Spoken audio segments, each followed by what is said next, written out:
सबसे पहले रिजल्ट देख लेते हैं हम लोग।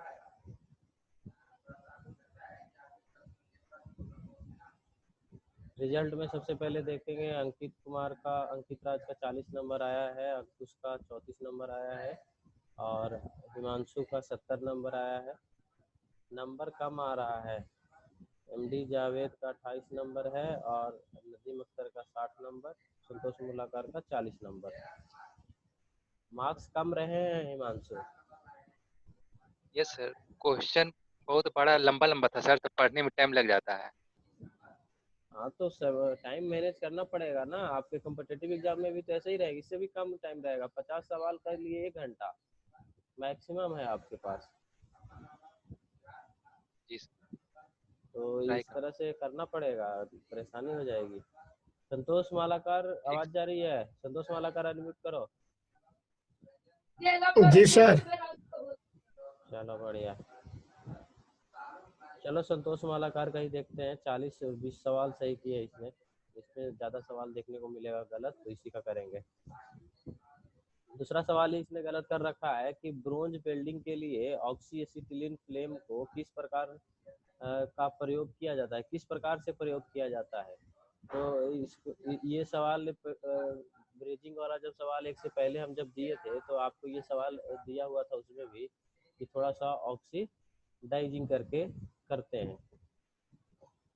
अगला सवाल है कि एक एंगुलर वर्कपीस की फेसिंग करनी है तो माउंट करना होगा। तो एंगुलर वर्कपीस की फेसिंग करने के लिए फेसिंग हम लोग किस पे करते हैं? लेथ मशीन पे करते हैं, है ना। और अगर किसी एंगुलर टाइप का है तो आपको पता है कि लेथ मशीन में जो 3 जाचक और 4 जाचक में हम लोग ज़्यादातर सर्कुलर, 3 जाचक में तो एकदम बिल्कुल सर्कुलर रहेगा तभी जॉब को पकड़ सकते हैं।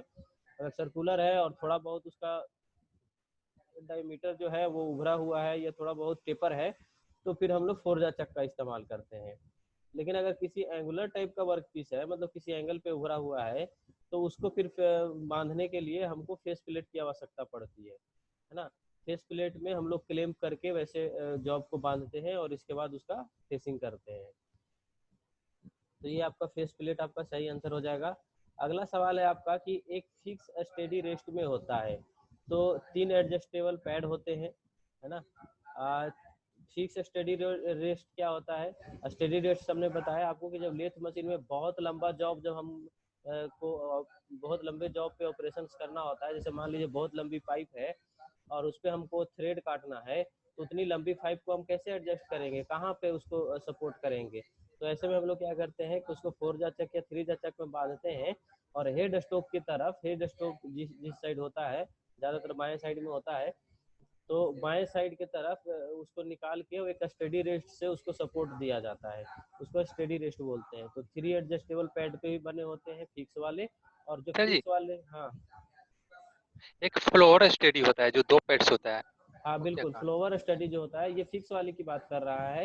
एक फ्लोवर जो फ्लोर पे जो ऐसे ही रखने वाला जो होता है वो दो पैड वाले ही होते हैं, उसमें 2 पैड ही लगे रहते हैं, नीचे सपोर्टिंग के लिए लगा रहता है। जो उसको हम लोग क्या कर सकते हैं कि उसका हम लोग स्थान जो है वो चेंज कर सकते हैं, एक जगह से दूसरे जगह ले जा सकते हैं।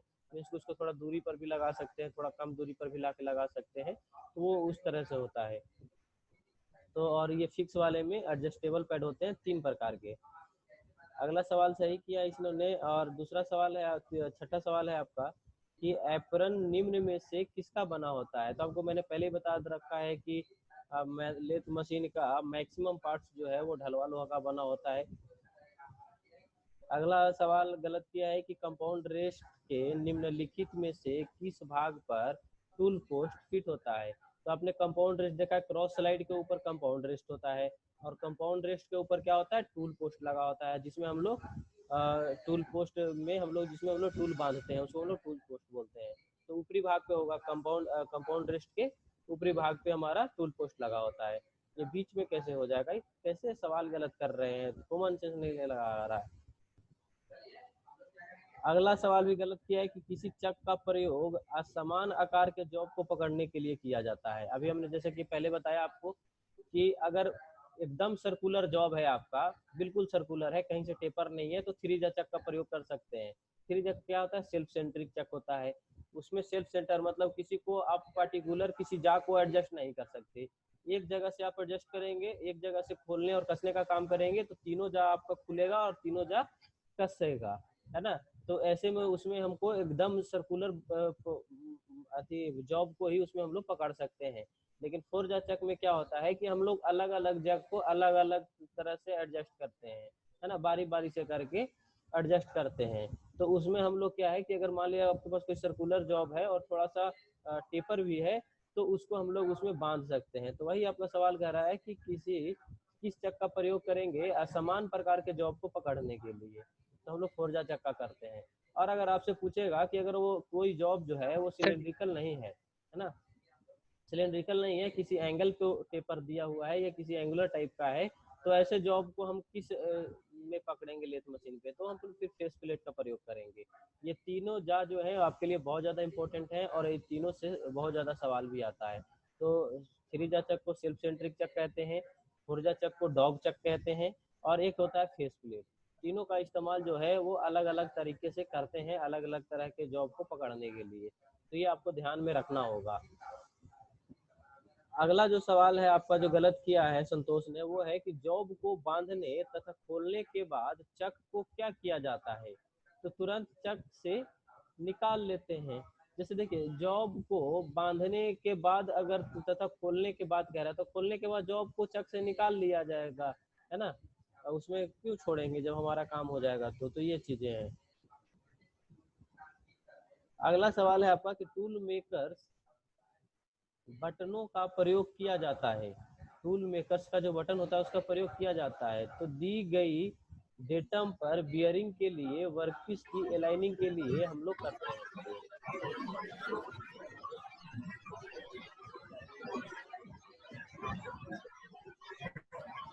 अगला सवाल है आपका, अंकित राज म्यूट करो। अगला सवाल है आपका कि निम्न में से कटिंग फ्लूइड के उद्देश्य हैं, तो कटिंग फ्लूइड्स क्या करता है, ठंडा करता है, ठंडा करने के साथ साथ क्या करता है, स्नेहन करता है। ये सफाई तथा स्नेहन कैसे हो जाएगा सर, ये ज़्यादातर तो हम लोग कटिंग फ्लूइड्स का इस्तेमाल तो ठंडा करने के लिए ही करते हैं, टूल्स और जॉब दोनों को ठंडा करने के लिए। एक स्नेहन वाली बात आती है, तो देखिए जो भी हम लोग कूलेंट्स जो इस्तेमाल करते हैं या जिसको कटिंग फ्लूइड्स हम लोग बोल रहे हैं, जैसे आपका सोल्यूबल ऑयल है, तो सोल्यूबल ऑयल में क्या होता है, 1:20 होता है, जिसमें एक भाग आपका तेल होता है और 20 भाग पानी होता है। तो किसी चीज में भी अगर तेल की थोड़ा सा भी मात्रा है तो वो स्नेहन का भी काम कर सकता है, यानी लुब्रिकेशन का भी काम करता है थोड़ा बहुत, है ना। तो इसी वजह से इसमें आंसर में दिया गया है कि ठंडा तथा स्नेहन करना। आपके मन में सवाल आना लाजमी सी बात है कि सर ये कूलेंट है तो स्नेहन कैसे करेगा, और अगर कूलेंट स्नेहन करेगा तो फिर स्नेहक क्या करेगा, लुब्रिकेंट्स क्या करेगा, है ना। तो देखिए लुब्रिकेंट्स भी जो है वो कुछ हद तक जॉब को और टूल्स को ठंडा करने का काम करता है, या मशीन के पार्ट्स जहाँ पे हम लोग लुब्रिकेशन इस्तेमाल करते हैं वहाँ पे उसको भी ठंडा करने का काम करता है, और उनको फ्रिक्शन होने से बचाने से भी, मतलब कम फ्रिक्शन हो इसका भी ध्यान रखता है। और कूलेंट्स भी जो है आपका या कटिंग फ्लूइड जो भी है वो भी ठंडा करता है, और वो भी स्नेहन करने हैं, वो भी स्नेहन कुछ हद तक, नहीं ज़्यादा नहीं, कुछ हद तक स्नेहन करने का भी काम करता है। तो इसका सही आंसर हो जाएगा ठंडा और स्नेहन करना। अगला सवाल जो गलत किया है 16 नंबर देखेंगे ध्यान से, 16 नंबर सवाल गलत किया, उसमें लिखा है कि निम्न में से दो धातुओं को जोड़ने के लिए ब्रेजिंग का प्रयोग किया जाता है, किन दो धातुओं का को जोड़ने के लिए ब्रेजिंग का प्रयोग किया जाता है, तो ये इसमें आपको दिया है ब्रास से ब्रास, तो ब्रास को हम लोग ब्रेजिंग से नहीं जोड़ सकते हैं, है ना। तो स्टील को स्टील से जोड़ने के लिए हम लोग ब्रेजिंग का प्रयोग करते हैं। तो ये सवाल आपको ध्यान में रखना है। अगले सवाल की ओर चलेंगे।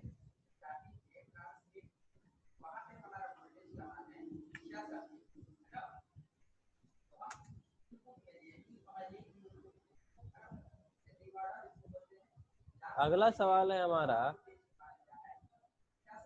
ऐसे बीच बीच में अगर किसी को कुछ पार्टिकुलर सवाल में परेशानी होगा तो बीच में पूछ सकते हैं, कोई दिक्कत नहीं है ना। अगला सवाल जो गलत किया है संतोष मालाकर ने, वो है कि निम्न में से किस कार्य के लिए लेथ मशीन पर रफ टर्निंग टूल प्रयोग किए जाते हैं, तो जब अधिक मात्रा में धातु को उतारना, और रफ टूल का इस्तेमाल हम लोग कब करते हैं, या फिर जनरल सा सवाल है, जनरल सा जवाब हो सकता है आपका। जैसे हम लोग रफ फाइल या बास्टर्ड फाइल का इस्तेमाल करते हैं अपने जॉब के सरफेस फिनिश करने के लिए, है ना। तो वो क्यों करते हैं, जब हमको मेटल बहुत ज़्यादा रिमूव करना होता है उसके सरफेस पर से। तो वह उसी प्रकार हम लोग लेथ मशीन पे भी हम लोग रफ टर्निंग टूल का तब इस्तेमाल करते हैं जब हमको प्रिसीजन से कोई मतलब नहीं होता है, उसकी शुद्धता से मतलब नहीं है, सिर्फ क्या करना है कि बहुत अधिक मात्रा में हमको उस जॉब पर से मेटल को रिमूव करना है, तो हम लोग रफ टूल्स का इस्तेमाल करते हैं। अगला सवाल है कि निम्न में से किस कार्य के लिए सरफेस गेज का प्रयोग करते हैं। तो जॉब को ट्रू करने के लिए, जिसको हम लोग बोलते हैं जॉब को सेंटरिंग करने के लिए। ये सवाल गलत नहीं होना चाहिए था, सरफेस गेज से सवाल था, बहुत इजी था और ये चीज़ आप लोग किए भी हैं प्रैक्टिकल में, तो ये चीज़ नहीं भूलना चाहिए था। अगला सवाल भी गलत है इसका कि निम्न में से किस गति पर प्रतीक ऑफ ऑपरेशन करना चाहिए, है ना। तो कम स्पिंडल फीट पर ये पर्थिंग ऑफ नहीं होगा, सेट ऑफ ऑपरेशन हो सकता है, कटिंग ऑफ ऑपरेशन। ये कटिंग ऑफ ऑपरेशन है, पर्थिंग ऑफ ऑपरेशन नहीं है। कटिंग ऑफ ऑपरेशन करना चाहिए तो कम स्पिंडल स्पीड पे हम लोग कटिंग ऑफ ऑपरेशन करते हैं। अगला सवाल है कि निम्न में से किस जगह पर असमान आकार के कार्यखंड को फेस करने के लिए बांधा जाता है। तो अभी हमने पहले ही आपको बताया कि बिल्कुल असमान जो रहेगा तो उसको फेस प्लेट पर इस्तेमाल करेंगे। सर्कुलर है और उसमें असमान है मतलब टेपर है तो फोर्जा चक्का, जिसको हम लोग डॉग चक भी कहते हैं, और अगर सिर्फ सर्कुलर है तो उसको हम लोग सेल्फ सेंट्रिक चक में इस्तेमाल कर सकते हैं। निम्न में से किस साधन का प्रयोग करके लेथ पर लंबे जॉब के दोनों किनारों को हेड स्ट्रोक और टेल स्ट्रोक के ओर सहारा दिया जाता है। ये सवाल थोड़ा सा समझने की जरूरत है ना। कह रहा है, ये देखो यहाँ पे सवाल कह रहा है कि हेड स्ट्रोक और टेल स्ट्रोक की ओर सहारा दिया जाता है ना। तो इसमें क्या हो जाएगा आपका कि जैसे स्टडी रेस्ट का इस्तेमाल कर रहे थे हम लोग, तो स्टडी रेस्ट का इस्तेमाल किधर कर रहे थे, सिर्फ एक किनारे की ओर कर रहे थे, जैसे हेड स्ट्रोक जो लंबा जॉब हो। ये कह रहा है कि टेल स्ट्रोक और हेड स्ट्रोक दोनों के बीच में हमको सपोर्ट देना है जॉब को, तो हम लोग किसका इस्तेमाल करेंगे, तो उसमें हम लोग लेथ सेंटर का इस्तेमाल करते हैं। लेथ सेंटर यहाँ पे लाथ सेंटर हो गया है, मिस्टेक से मिसटाइपिंग हो गया है, लेथ सेंटर का इस्तेमाल करेंगे हम लोग। निम्न में से किसका प्रयोग करके लेथ सेंटर बनाए जाते हैं। तो हाई कार्बन स्टील का लेथ सेंटर बना होता है, ये चीज ध्यान रखेंगे। देखिए ये क्या है, ढलवा लोहा का नहीं बना है, कास्ट आयरन का नहीं बना है, तो इसको आपको याद रखना है कि हाई कार्बन स्टील का बनता है आपका लेथ सेंटर। अगला सवाल जो गलत है कि निम्न में से कौन सा कार्य हेड स्ट्रोक का नहीं है। तो ऐसा कौन सा कार्य है जो हेड स्ट्रोक नहीं करती है, तो है कि यह ड्रिल तथा रिमर आदि को धारण करता है। मतलब कि हेड स्ट्रोक में हम जॉब को रिमर या ड्रिल नहीं बांधते हैं उसमें, है ना, उसमें जॉब बांधते हैं। और अगर लेथ मशीन से ड्रिलिंग और रिमिंग जैसी ऑपरेशन करनी होती है तो हम लोग फिर टेल स्ट्रोक का इस्तेमाल करते हैं। टेल स्ट्रोक में हम लोग लेथ या फिर लेथ सेंटर की सहायता से टेल स्ट्रोक में हम लोग ड्रिल बिट को या फिर रिमर को या फिर टेपिंग टूल्स को, है ना, इस तरह के टूल्स जो इंटरनल होल करने का काम करते हैं या इंटरनल थ्रेड काटने का काम करते हैं, उनको हेड स्ट्रोक में तो हमेशा जॉब ही बंधेगा, और जो उसके कटिंग टूल्स जो होंगे उसके अपोजिट साइड वाले टेल स्ट्रोक में लगाए जाते हैं। अगला है कि निम्न में से कौन सा सेंटर कार्यखंड के साथ घूमता है। तो लाइव सेंटर जो है वो कार्यखंड के साथ घूमता है। लाइव सेंटर किसको बोलते हैं, हेड स्ट्रोक को लाइव सेंटर बोलते हैं और टेल स्ट्रोक को डेड सेंटर बोलते हैं। ये सवाल बहुत ज्यादा आता है, सभी लोग नोटिस करेंगे ध्यान से। लाइव सेंटर हेड स्ट्रोक को बोलते हैं जो घूमता है, और डेड स्ट्रोक टेल स्ट्रोक को कहते हैं जो सिर्फ सपोर्ट करने का काम करता है। तो ये चीज ध्यान में रहेंगे। जो तो वही सवाल था आपका कि कौन सा सेंटर जो है वो कार्यखंड के साथ घूमता है, तो आपका लाइव सेंटर हो जाएगा। अगला सवाल है कि निम्न में से टेल स्ट्रोक का कार्य नहीं है। तो यह कार्यखंड को धारण करता है। कार्यखंड किसको, मतलब जॉब को। तो टेल स्ट्रोक जॉब को पकड़ता है जी, नहीं पकड़ता है, कभी नहीं। सहारा दे सकता है लेकिन पकड़ेगा नहीं, है ना। टेल स्ट्रोक क्या करता है, सहारा देता है लेकिन उसको पकड़ नहीं सकता है। या फिर टेल स्ट्रोक में हम लोग ड्रिलिंग जैसे ऑपरेशन, रिमिंग जैसे ऑपरेशन, टेपिंग जैसे ऑपरेशन करते हैं, तो वो टूल्स को पकड़ेगा ना कि जॉब्स को पकड़ेगा या टूल्स को सहारा देगा। तो जॉब को नहीं पकड़ता है, ये आपका कार्य नहीं है टेल स्ट्रोक का। उसका पकड़ना कार्य नहीं है। जॉब का पकड़ने का काम हमेशा लाइव सेंटर करता है, यानी कि हेड स्टॉक करता है। अगला है कि फेस प्लेट का प्रयोग टर्निंग के लिए किया जाता है। तो जो भी फेस प्लेट का, हमने पहले ही ये सवाल बता रखा है कि फेस प्लेट का नियमित प्रकार के जॉब को पकड़ने के लिए, जिसका आकार जो है वो निश्चित नहीं होता है, उसको पकड़ने के लिए। अनियमित का मतलब यही होता है कि उसका आकार निश्चित नहीं है, उसको पकड़ने के लिए। अगला है कि फिक्स स्टेडी रेस्ट के संबंध में निम्नलिखित में से कौन सा कथन सही नहीं है। देखिए इस तरह के जो सवाल होते हैं ना, उसको सवाल को आपको पहले ध्यान से पढ़ना होता है कि सही है पूछ रहा है कि सही नहीं है पूछ रहा है। तो ये वाला नहीं वाला ध्यान देना जरूरी है कि बहुत लोग जल्दी जल्दी एग्जाम करने के चक्कर में सही है और सही नहीं है को छोड़ देते हैं, और उसके जगह पे आपको जैसे सही नहीं है बोल दिया तो उसमें आपको 3 ऑप्शन जो है वो सही होंगे, है ना। और जब 3 ऑप्शन सही होंगे तो उसमें आपको एक ऑप्शन पढ़ेंगे, 2 ऑप्शन पढ़ेंगे, जो उसमें लगेगा कि ना ये तो सही है, मतलब ये तो सर्वा सही है, तो उसी को आप लगा के आ जाइएगा। लेकिन सवाल में पूछा रहता है क्या कि सही नहीं है कौन, ये बताइए। तो इसका सही आंसर है कि इसे लेथ के कैरेज के साथ फिक्स किया जाता है। तो लेथ के कैरेज के साथ कहाँ फिक्स किया जाता है स्टडी रेस्ट पर? स्टडी रेस्ट तो लेथ से दूर होता है ना, हेड स्टॉक से बाहर होता है, जो लंबा लंबा जॉब को सपोर्ट करने का काम करता है। तो ये जो आंसर है वो गलत है आपका, तो यही हो जाएगा। अगला है कि बैक गियर सिस्टम का प्रयोग करने से लेथ स्पिंडल की स्पीड तो कम हो जाएगा। बैक गियर का इस्तेमाल इसीलिए तो करते हैं कि लेथ मशीन का जो स्पिंडल का जो स्पीड है उसको हम लोग कम कर सकते हैं। अगला सवाल है कि ब्रेजिंग एक विधि है जिसमें नॉन फेरस फिलर धातु का प्रयोग किया जाता है, जिसका गलनांक होता है तो 427 डिग्री से अधिक, परंतु बेस धातु के गलनांक से कम। ये आपका सही आंसर हो जाएगा। अंकित तुम्हारा आवाज आ रहा है, तुम्हारा म्यूट कीजिए। सवाल है तो पूछिए कि अभी तक किसी सवाल में दिक्कत है तो। अगला सवाल है 41 नंबर की ब्रेजिंग करने से पहले स्टील को साफ करने के लिए निम्न में से किस एब्रेसिव मटेरियल का प्रयोग करते हैं। तो आपको पता है कि जो हार्ड स्टील जो होते हैं उसको अगर साफ करना होता है, जैसे आपको जंग लग जाता है, मेटल में जंग लगता है ना, दरवाजा का पेंट करने से पहले जंग छुड़ाते हैं, तो किससे छुड़ाते हैं?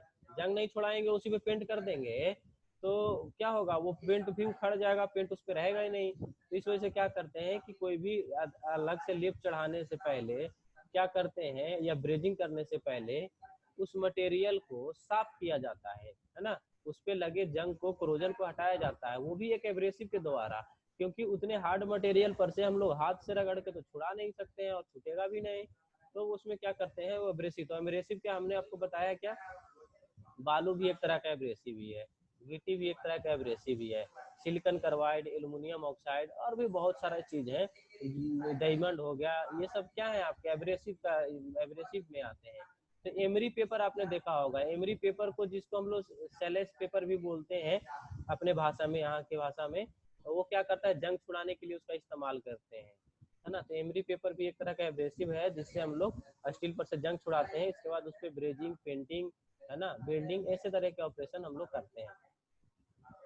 अगला सवाल है कि ब्रेजिंग एक विधि है, विधि में फिलर रॉड का गलनांक रेंज जो है, गलनांक रेंज यानी गलने का रेंज, जिसको हम लोग मेल्टिंग पॉइंट बोलते हैं, वो 620 डिग्री सेल्सियस से 800 डिग्री सेल्सियस होती है, और इसका प्रयोग इंस्ट्रूमेंट बनाने में किया जाता है। तो ये कौन सा ब्रेजिंग है, ये आपसे सवाल पूछ रहा था, तो वो आपका सिल्वर ब्रेजिंग हो जाएगा। अगला है कि ब्रेजिंग फिलर रॉड को निम्न में से किससे बनी होती है। ब्रेजिंग फिलर रॉड जो होती है वो किस धातु से बनी होती है, ये आपका सवाल है, तो आपका ब्रास सही आंसर हो जाएगा। अगला है आपका कि ब्रेजिंग में फिलर धातु का कौन सा गुण उसे छोटे क्लियरेंस से बहने देता है, तो उसको बोलते हैं कैपेबिलिटी, कैपिलरिटी, कैपेबिलिटी बोलते हैं उसको, है ना। ये सवाल आपको ध्यान में रखना है। अगला सवाल जो गलत किया है वो है आपका कि रेजिस्टेंस बिल्डिंग में प्रयोग किए जाने वाले इलेक्ट्रोड धातु होती है ना। कौन सी इलेक्ट्रोड धातु होती है, रेजिस्टेंस बिल्डिंग की बात कर रहा है, उसमें इलेक्ट्रोड की धातु क्या होती है, तो कार्बन होती है। ये रेजिस्टेंस बिल्डिंग की बात हो रही है, उसमें कार्बन होती है। अगला सवाल है कि लेथ के स्पेसिफिकेशन में निम्न में से क्या नहीं है। तो स्पिंडल का प्रति चक्र मिनट, देखिए वो हमारा स्पेसिफिकेशन का क्राइटेरिया नहीं है। जैसे हर चीज का हम लोग स्पेसिफिकेशन करते हैं, है ना। तो हम लोग मोटर के कैपेसिटी पे कर सकते हैं, लेंथ ऑफ द बेड यानी बेड की लंबाई के अनुसार हम लोग उसका कर सकते हैं। इसके बाद उसका चक कैसा है उसको उसके अनुसार से कर सकते हैं, है ना। टाइप्स ऑफ बेड, एक तो लेंथ ऑफ बेड के अनुसार स्पेसिफिकेशन यानी वर्गीकरण कर सकते हैं। दूसरा type of bed, type of bed हमने आपको 3 प्रकार के बताए हैं, फ्लैट बेड, वी बेड और कॉम्बिनेशन बेड, है ना। तो उसके अनुसार से भी हम उसका स्पेसिफिकेशन कर सकते हैं। इसके बाद और भी है, जैसे कैपेसिटी ऑफ मोटर, उसके अनुसार से कर सकते हैं, मोटर कितने कैपेसिटी का उसमें लगा हुआ है। इसके बाद है कि डायमीटर ऑफ द चक, है ना, मतलब साइज ऑफ द चक, मतलब कि आपका जो चक जो इसमें लगा हुआ है, फोरजा चक है, थ्रीजा चक है, जो भी है, उसकी डायमीटर क्या है, उसके होल का डायमीटर क्या है, उस साइज क्या है, उसके अनुसार भी हम लोग कर सकते हैं। इसके बाद और भी है, लेकिन जो लिखा हुआ है कि स्पिंडल के प्रति चक्र मिनट, इसके अनुसार से नहीं करते हैं। अब सवाल आना चाहिए क्यों नहीं करते सर, ये भी तो एक पार्ट है उसका कि कितने स्पीड तक चल सकता है। तो देखिए वो तो हम लोग वेरी कर सकते हैं ना उसको, हमारे पास गियर होता है, गियर मैकेनिज्म होता है, जिसके अनुसार से हम उसके स्पीड को चेंज कर सकते हैं। लेथ मशीन का जितने आरपीएम पे चलाना है, तेज चलाना है, उसके 1/3 चलाना है। जैसे नर्लिंग जो ऑपरेशन जो करते हैं हम लोग लेथ मशीन में, वो टर्निंग के अपेक्षा नर्लिंग ऑपरेशन जो है वो टर्निंग के स्पीड के से 1/3 में चलता है, मतलब 1/3 भाग स्पीड में चलता है। मतलब वो अगर 300 आरपीएम से चलेगा टर्निंग वाला, तो ये आपका 100 आरपीएम से चलेगा नर्लिंग वाला। तो उसमें हमारा स्पीड रेशियो, स्पिंडल का जो स्पीड रेशियो है उसको कम ज्यादा करने के लिए हमारे पास गियर मैकेनिज्म होता है। तो इसके अनुसार से हम लोग लेथ मशीन का स्पेसिफिकेशन नहीं करते हैं। वैसे हमारे पास बहुत सारे स्पेसिफिकेशन करने के लिए हैं, जैसे सेंटर के गाइड वेज से ऊंचाई, सेंटर के गाइड वेज से ऊंचाई मतलब कि उसके जो सेंटर है उसकी ऊंचाई कितनी है गाइड वेज से, उसके अनुसार से भी कर सकते हैं। और भी बहुत सारे तरीके हैं। और एक चीज और देख सकते हैं, एक चीज और कर सकते हैं, जैसे 2 बेड के बीच में कुछ गैप होता है, आपने ध्यान दिया होगा, तो उन दोनों बेड के बीच में गैप कितना है इसके अनुसार से कर सकते हैं। इसके बाद और है कि जो टेल स्टोक जो है वो आपके उसके साइज क्या है उसके अनुसार से भी कर सकते हैं। ऑटो फीड वाला हमारा लेथ मशीन है कि नहीं, इसके अनुसार से भी कर सकते हैं। और भी बहुत सारा तरीका है जिससे हम लोग स्पेसिफिकेशन कर सकते हैं। 50 नंबर सवाल है कि सिल्वर ब्रेजिंग में फिलर धातु सिल्वर एलॉय होती है ना, सिल्वर एलॉय होती है। सिल्वर ब्रेजिंग में फिलर धातु सिल्वर एलॉय का बनाया जाता है। तो एक एलॉय जिसमें डॉट प्रतिशत से अधिक सिल्वर होता है वो सिल्वर एलॉय माना जा सकता है। कह रहा है कि सीधा सीधा एक एलॉय है जिसमें कितना प्रतिशत से अधिक सिल्वर होगा कि उसको सिल्वर का एलॉय माना जा सकता है। तो 10% से अधिक अगर सिल्वर होता है तो उसको हम लोग सिल्वर एलॉय मान सकते हैं, है ना। तो ये आपका सवाल था। अभी तक जितने भी सवाल किए गए हैं उसमें से हर एक के मन में एक एक डाउट होना अनिवार्य है। आपके मन में डाउट नहीं होगा तो मैं इसको सेट करूंगा और इसके बाद मैं आपसे डाउट पूछूंगा, मैं आपसे सवाल पूछूंगा और आपको जवाब देना ही पड़ेगा। और कोई अभी यहाँ से ये एग्जिट नहीं करेगा। तो सभी अपने अपने जो भी आपके मन में सवाल आया है उसको एक बार हमसे पूछिए। एक एक सवाल पूछना कंपलसरी है आप सबों को।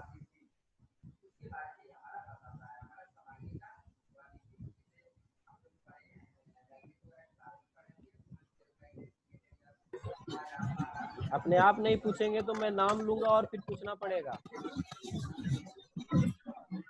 सर एक क्वेश्चन है, मतलब इससे थोड़ा सा अलग है सर, वेल्डिंग से क्वेश्चन है। जी बताइए। सर फ्यूजन प्रक्रिया क्या होता है? फ्यूजन प्रक्रिया बहुत बढ़िया सवाल है। फ्यूजन प्रक्रिया क्या होता है मैं समझा देता हूँ आपको। फ्यूजन एक्चुअली में क्या होता है, देखा होगा आपने कि जब इलेक्ट्रोड जो है जिस मेटल को आप वेल्डिंग कर रहे हैं, तो जब इलेक्ट्रोड क्या करता है, इलेक्ट्रोड जैसे ही उस मेटल में टच करता है वेल्डिंग का इलेक्ट्रोड, तो क्या होता है वो जलने का काम करता है। म्यूट कर लीजिए अंकित राज, आपको समझ में आ जाएगा तो फिर अनम्यूट करके बोल दीजिएगा कि समझ में आ गया, और नहीं समझ में आ गया तो फिर रिपीट करेंगे। क्या होता है जैसे हम लोग वेल्डिंग करते हैं तो देखा होगा आपने कि वो फ्यूज होके गलना स्टार्ट होता है, और वही फ्यूजन जो है वो दो मटेरियल को आपस में ज्वाइंट करने का काम करता है। इसको हम लोग फ्यूजन वेल्डिंग भी बोलते हैं, है ना। कहीं कहीं आपको सवाल भी दिखा होगा फ्यूजन वेल्डिंग से रिलेटेड, है ना, जब वेल्डिंग से हमने सवाल दिए होंगे तो वही फ्यूजन होता है। फ्यूजन होने के कारण ही दो मटेरियल को आपस में हम लोग वेल्ड कर पाते हैं, परमानेंट ज्वाइन कर पाते हैं, वही आपका फ्यूजन हो गया। और फ्यूजन वैसे हर एक क्षेत्र में होता है, मतलब कोई जरूरी नहीं कि वेल्डिंग में ही सिर्फ होता है, आपका फ्यूजन हर एक चीज में, जैसे सोल्डरिंग सोल्डरिंग जो हम लोग करते हैं उसमें भी फ्यूजन होता है। अच्छा, फ्यूजन और भी बहुत जगह होता है, जैसे आप अगर कोई रॉ मटेरियल है आपके पास, तो रॉ मटेरियल जैसे ही उसको हम हीट करते हैं तो सबसे पहले उसको पिघलने से पहले, मेल्ट होने से पहले वो फ्यूज होना ही स्टार्ट होता है, तब वो क्या होता है, मेल्ट होता है, गलना स्टार्ट हो जाए, गल जाता है। वैसे ही आपके घर में भी इलेक्ट्रिसिटी में भी फ्यूज इस्तेमाल किया जाता है। उसका मतलब क्या होता है कि कहीं शॉर्ट सर्किट होगा या फिर कहीं पे दिक्कत होगी या ज्यादा वोल्टेज में जब बिजली आएगी तो वो फ्यूज आपका जल जाएगा, मतलब फ्यूज हो जाएगा वो, है ना। तो क्या होगा कि आपके यहाँ जो भी इलेक्ट्रिसिटी के जो एलिमेंट्स लगे हुए हैं, लाइट, बल्ब, पंखा, टीवी, एसी, कूलर, वो सारे क्या होंगे, आपके सुरक्षित रह जाएंगे। इस वजह से फ्यूज का इस्तेमाल किया जाता है। उसी प्रकार से बिल्डिंग में भी होता है। बिल्डिंग में क्या होता है, पहले फ्यूज होता है, फ्यूज होने के बाद वो इलेक्ट्रोड और मटेरियल के बीच में जब इलेक्ट्रोड टच करता है तो फ्यूजन स्टार्ट होती है, और फ्यूजन से ही बिल्डिंग होती है ना। तो फ्यूजन बिल्डिंग एक अलग फ्यूजन बिल्डिंग भी है, एक पढ़ना है फ्यूजन बिल्डिंग। तो बिल्डिंग से सवाल जब आपके आएंगे उस प्रकार से, तो मैं आपको और अच्छे से एक्सप्लेन कर दूंगा कि फ्यूजन बिल्डिंग क्या होता है। और किसी के मन समझ में आ गया? Yes sir. और किसी के मन में सवाल है तो पूछिए। संतोष कुमार सवाल पूछो। कोई जरूरी नहीं है कि आज जो पढ़ाया हूँ उसी से सवाल पूछना है, आप पहले का भी पूछ सकते हैं जो आपको पहले दिक्कत हो गया हो। नहीं सर। हैं? सर एक क्वेश्चन सर, ये जो नहीं वेल्डिंग पूछेंगे सर। करते हैं हाँ, तो वेल्डिंग में से जो लाइट निकलता है उसका कितना मतलब होता है, ये मतलब कि लाइट कितना स्पीड से निकलता है, एक होता है ना सर एक्यूरेसी उसका। एक्चुअली में देखिए, बिल्डिंग से जो लाइट जो निकलती है ना, उससे ज्यादा प्रभाव जो हमको पड़ता है, उस लाइट से भी ज्यादा जो प्रभाव पड़ता है, तो आपने देखा होगा जब आपने बिल्डिंग किया था वर्कशॉप में, तो जब बिल्डिंग करे होंगे तो आप देखते होंगे कि उसमें से कुछ धुआं भी निकलता है ना।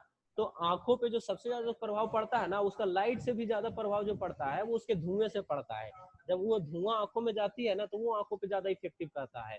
अब लाइट का रेशियो कितना होता है ये एक्चुअली में हम नहीं बता सकते हैं, या कोई भी ऐसे बुक में कहीं पे हमको दिखा नहीं है लिखा हुआ कि उसका रेशियो क्या होता है। वो डिपेंड करता है कि आप कौन सा बिल्डिंग कर रहे हैं, हर बिल्डिंग का अलग अलग भी होता है। लेकिन जो सबसे ज्यादा इफेक्टिव जो आर्क होता है वेल्डिंग सर, बिल्डिंग है, आर्क वेल्डिंग। हाँ, आर्क बिल्डिंग में, तो आर्क बिल्डिंग में ही ज्यादातर हम लोग इलेक्ट्रोड से करते हैं, उसमें ही सबसे ज्यादा लाइट भी निकलती है। गैस बिल्डिंग में उसकी अपेक्षा कम निकलती है। गैस बिल्डिंग आर्क बिल्डिंग की अपेक्षा कम प्रभावशाली है आंखों पे, है ना, क्योंकि गैस बिल्डिंग जो है वो काफी स्मूथली वेल्ड करता है। तो आर्क बिल्डिंग का कोई लाइट का ऐसा हमको पता नहीं है कि मतलब ये रेशियो क्या होता है, वो होता है, हमने कभी ऐसा कहीं पढ़ा भी नहीं है, नहीं देखा है। अगर ऐसा होता होगा तो मैं एक बार सर्च करके देखूंगा और बताऊंगा। लेकिन सबसे ज्यादा इफेक्टिव जो होता है वो लाइट से भी ज्यादा इफेक्टिव होता है। उसके करते टाइम जो उसमें से जो धुआं निकलता है, जो बिल्कुल पता भी नहीं चलता है और आपकी आंखों में जाता है, और उसका कोई गंध सा भी ऐसा नहीं होता है कि बहुत ज्यादा महकेगा, गंध करता है उसका धुआं, ऐसा भी नहीं होता है। और वही सबसे ज्यादा आंखों में इफेक्ट करता है। ये चीज बुक में दिया हुआ है, सेफ्टी में भी और उसमें भी। Yes sir. ये सर थर्मिट वेल्डिंग किस टाइप का वेल्डिंग है?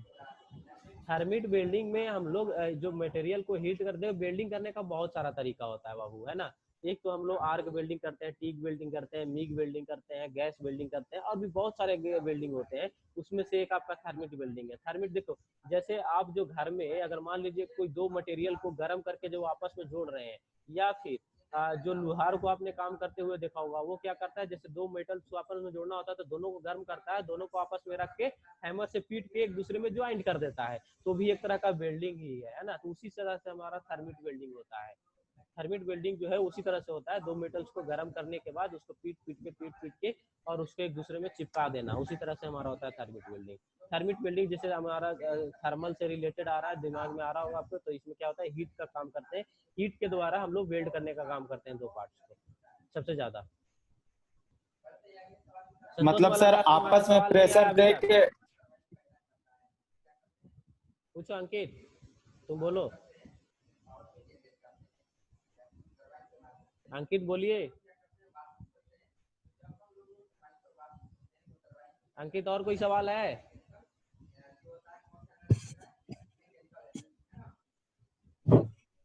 मेरा दिमाग में कोई क्वेश्चन नहीं आ रहा सर।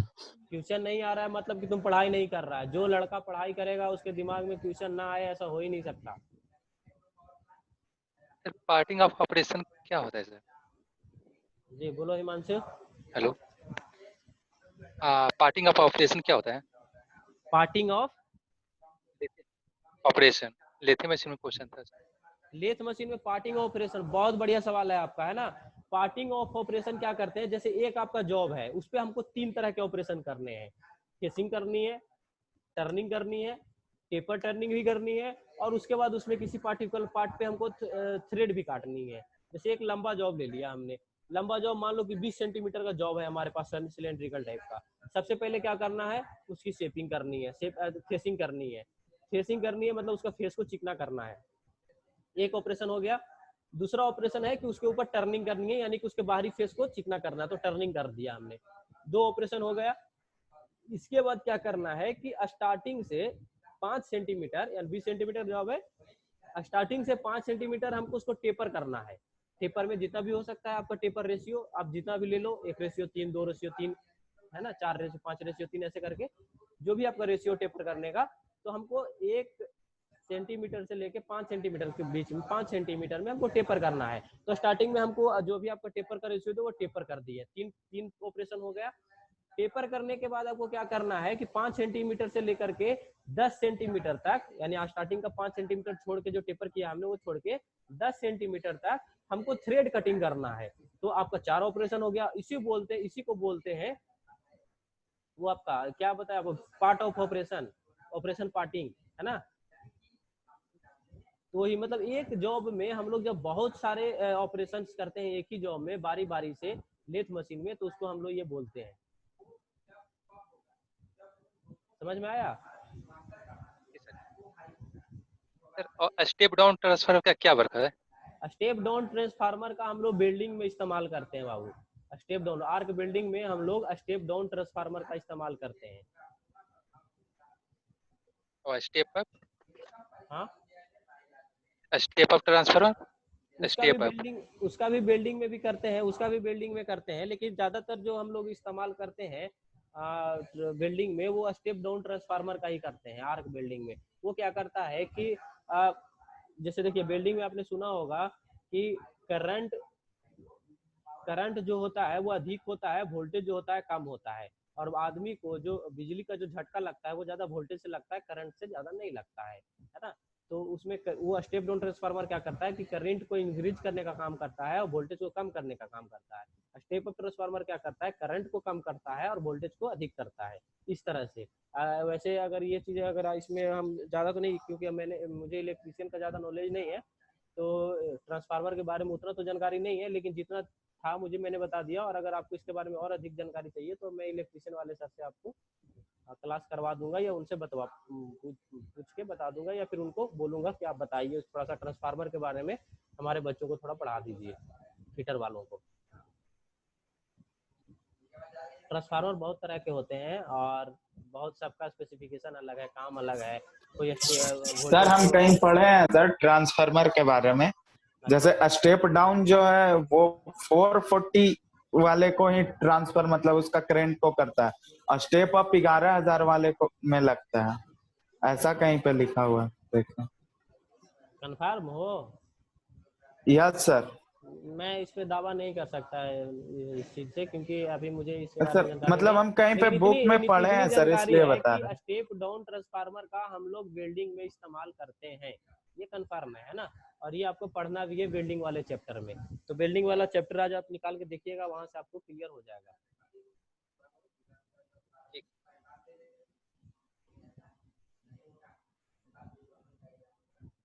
इससे पहले क्या सवाल पूछा था, पार्ट ऑपरेशन ना Himanshu? Parting of operation. Parting of operation तो वो समझ में आया ना तुमको। पार्टिंग ऑफ ऑपरेशन, जब एक जॉब पे हम लोग छोटे छोटे ऑपरेशन करते हैं बारी बारी से, उसको हम लोग पार्टिंग ऑफ ऑपरेशन बोलते हैं। अलग अलग पार्ट में जो हम लोग करते हैं, जैसे एक जॉब है हमारा, उस पर हम लोग थ्रेड कटिंग भी कर रहे हैं, फेसिंग भी कर रहे हैं, टेपर टर्निंग भी कर रहे हैं, तो हमारा क्या हो गया, पार्टिंग ऑफ ऑपरेशन। जी सर। मतलब सर एक ही जॉब में अलग अलग कार्य करना को पार्टिंग ऑपरेशन कहते हैं। पार्टिंग ऑफ ऑपरेशन मतलब कि अलग अलग पार्ट में अलग अलग ऑपरेशन कर रहे हैं। जैसे मैंने अभी क्या समझाया आपको कि जैसे पहले कोई आपके पास 20 सेंटीमीटर का जॉब है राउंड सा, उसको लेथ मशीन पे काम कर रहे हैं, तो एक ही जॉब पे जैसे देखिए आपने बोल्ट देखा है, बोल्ट देखा ना, नट बोल्ट वाला। तो जी सर, यस जी सर। सर। बेल्ट बोल्ट में बेसिकली क्या होता है, बोल्ट में आपका एक हेड लगा होता है, हेड लगा होता है, और उसके उसके जो टेल स्टोक जो होते हैं उसमें आपका थ्रेड कटा होता है। तो हेड ज्यादा बड़ा में होता है और टेल स्टोक थोड़ा सा उसके